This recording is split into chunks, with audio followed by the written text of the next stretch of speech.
And again, you know one thing I miss? Stephen A. Smith said this. They were talking about, and I think about this with J.J. Redick, and I'm sure if I thought about every other coach, I'd think about it as well.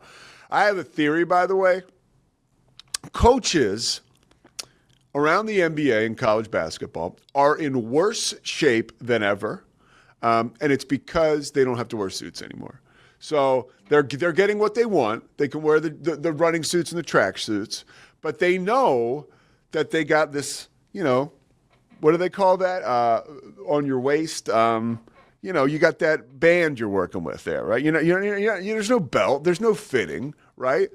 And these guys aren't looking that good. I mean, like Tom Thibodeau, like that guy needs a suit, right? JJ Redick, I mentioned Pat Riley, and then I thought about JJ, and I said, damn, man, JJ would look so good in a suit coaching. But they all wear like running suits now. Most of them look like crap. They look weird. They're starting to look like the baseball manager wearing a uniform. Why don't we have them wear uniforms? We should have coaches wear uniforms on the sideline.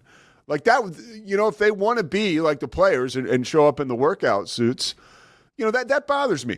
So I want one thing, and this is going in the time machine a little bit. I'm sure we all saw. If you didn't, I'll tell you about it. LeBron James goes out to warm up for a regular season game. It's probably like a week and a half ago. And he goes out, and it was after the doors opened in L.A., so the crowd is now in the arena. Fans are. And LeBron goes out, and he's getting shots up with no shirt on. And Isaiah Thomas took exception to this and really tried to take LeBron to task and was like, hey, what happened to the respect that this game used to command and we used to have for it, right? And then Stephen A. Smith said, on his show, by the way, I could go on a whole Stephen A. jag, but I won't. A lot of respect for him. But let's finish this point first. Stephen A. agreed with Isaiah Thomas, and he took it a step further and said, Stephen A., and this is me as a fan too, so this might be a little bit of the get off my lawn. Like when I was a kid watching basketball growing up, it was Larry Brown, dressed to the nines, whatever era it was. It was Chuck Daly. I mean, basically setting the bar for everybody else, along with Pat Riley. My man Bernie Bickerstaff used to look like Lawrence Fishburne. I mean, I could go through them all, man. These guys looked sharp as hell. Pitino. And Pitino still, I love Pitino still wearing his suits. So I hope we get back to that, because right now these coaches are looking sloppy, and overall it's bad for their overall physical health. Because I believe when you think about you're going to have that cheeseburger on the road or that extra beer or whatever, and you're not thinking about any kind of suit fitting or wearing your custom apparel, you can kind of let it go. And I think we're being robbed as young people. I'm not young anymore, but as fans, we're being robbed of just, give us a little more. The league is kind of messy right now, and I think that's kind of like part of it a little bit. I don't know. I know way too many people who, when I mention the NBA, they're just like, whatever. And I'm always going to be interested because I just love sports, and I try to take the sociological stuff out of it, right? I think there's a disconnect. I think a lot of my friends who I grew up with, like Murph just called me before the show. I mean, Murph was driving around when he was in his 20s, listening to Scarface, playing pickup basketball every day in the city of Philly, playing in the Sunny Hill League. He thought Allen Iverson hung the moon, and now all the guy does is run around in 3/4 zips, play golf, watch the Golf Channel, and hang out in the suburbs. So I mean, that I still try. He's disconnected now. Although he was at the center of the movement when we were kids. This guy was like white chocolate on the hoops court. But I digress. I still look at the NBA as a fan. What do you got, Scotty? I just wanted to bring in our friend Bear the Truth, who says this isn't just a NBA problem. It's more of a, I think, professional sports problem. He said same thing on NFL sidelines. Really? Now, I agree with him, but I think it's just been going on a lot longer. Yeah. I mean, Belichick was doing the cutoff hoodies 20 years ago. But, yes. I can see his point. Landry and Lombardi and those guys were fedoras and suits. I thought, and look, as a guy who didn't, it's not like I liked getting dressed up as a kid going to Catholic school, we had to put on like, you had to wear a tie or whatever. It was a huge pain in the ass.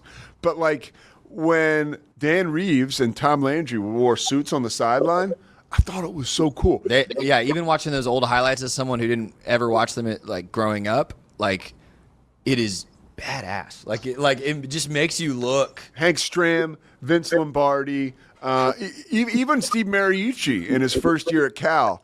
He only had 1 year there, but he wore the suit on the sideline. I thought it was so cool. Yeah. And I do think that there's like a lack of respect that these leagues command now. It doesn't matter because everybody's getting rich, but that's just a personal opinion at the way folks are looking at it. And it's not just NBA because it's happening in college basketball too. Yeah. I was thinking about that, all the Baylor games I went to this season, missing the days when you used to know every time you'd go to a Baylor basketball game when Scott Drew was pissed because he'd take his jacket off. Yeah.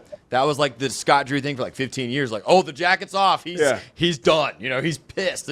He got a tech one time very infamously because he turned and threw his jacket at his own bench, and the official rushed over and gave him a tech, and he's like, I'm not allowed to throw my jacket on my bench. Like, it was outrageous. Bear the Truth will remember that. So it's kind of happened, I think, across all sports, top down. Yeah. It's kind of happened across society, everywhere top down.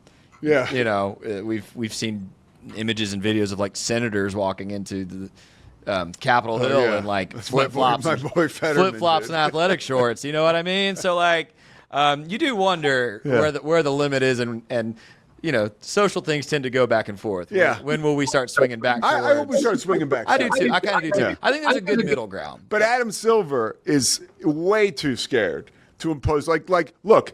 After the malice at the Palace, I was working for the Charlotte Hornets at the time. The next day, there was like security all over every arena because that was just a gangbuster situation that we'd never seen before, at least not in that era of basketball. And I mean, I don't think it was too much longer after that David Stern imposed the dress code, which was a little I don't know. It was a little it's like dress code too far, but maybe minimum expectations. Yeah, good. something. Yeah. Like I did love when I was a kid working in the NBA when Rasheed Wallace would walk in. I'll never forget this. He was playing with the Pistons the year after they won the championship, and it was early. It was a Saturday game, and the NFL playoffs were still on because it was like in November. Or maybe, no, it was probably January or December. And Rasheed Wallace walks in. He's got a Barry Sanders jersey on, and he has the championship belt that he wore for most of that year. Yeah. After he just wore, it was the coolest thing you'd ever saw. That's awesome. I mean, and so there's you can play both sides of it, but I would like to see coaches dressing up a little bit. Honestly, it's funny. The players really don't have to worry about it. I mean, those guys are going the other degree. It's a fashion show when they walk into arenas. True. So maybe the coaches are the problem now. Get it together, guys. And we're trying to save you from yourselves because you're not taking care of yourselves the way that the generation prior to you all, or the way you did years ago. I say 4 or 5 years, as far as how you got dressed, how you took care of yourself so you could get dressed and fit into those custom suits.